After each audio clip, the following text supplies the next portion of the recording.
So, where did the ties in the background go? Well, just so you know, the ties have been moved for John's sake. I met him at an event recently and he mentioned that he was going to be sending me a tie rack so that I could properly hang the ties. So, just to avoid further annoyance for him or any of you, I took them down. But I want to tell you about what they mean to me as well.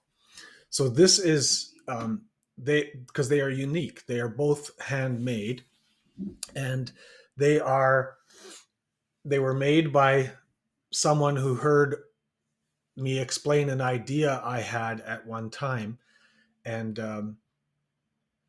so they're also, I guess, personal in that way. But they're more about a personal symbol. They're symbolic for me. I don't like wearing ties, and so I had the story I have is that when I if I would end up in a situation where it was required to wear a tie every Sunday in the church that I served, then I would want to wear a tie like this, a denim tie with the right kind of stitching on the border. And then the days when I had the idea was still when we had small flip phones. And so with a pocket at the end for the flip phone to fit in, because I don't I actually get a weird sensation. I used to get a weird sensation in my heart if I had the cell phone in the pocket over my heart.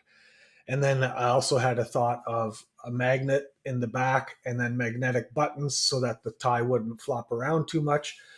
But that's what these ties are. They are symbolic for me because denim is, to my generation,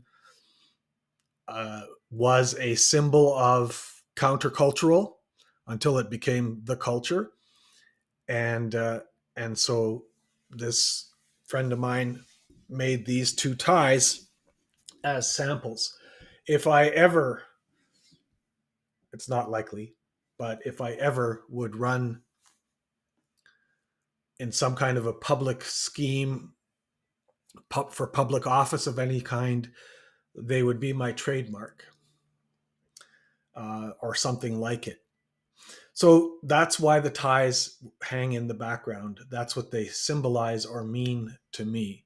I have a whole bunch more so-called normal ties from the 90s in the closet, but these are symbolically significant.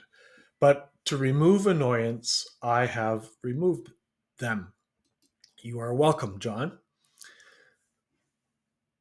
This is, I don't have a regular video ready to go this week, so I'm skipping this week for this series that I started on Kenneth Bailey's talking about the parable of the prodigal father.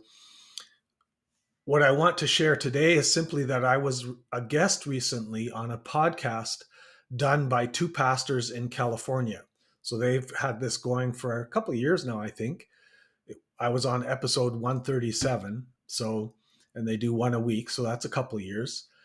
And they knew of me through my writing on CRC-Voices, which is an email forum that where you can talk about matters related to the Christian Reformed Church, and through these videos.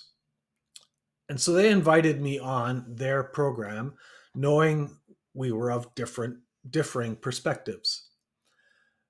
I know them to be the gentler sort of conservatives. And I believe more conversations like this do need to happen, certainly within the central three quarters of the continuum that we're in. I really enjoyed being part of the conversation that we had, and I'm sharing it because I hope you find it worthwhile also. As far as I know, it's only an audio, so you can just listen to it if you follow the link that I will have on the YouTube video and I have in the blog notes for this posting.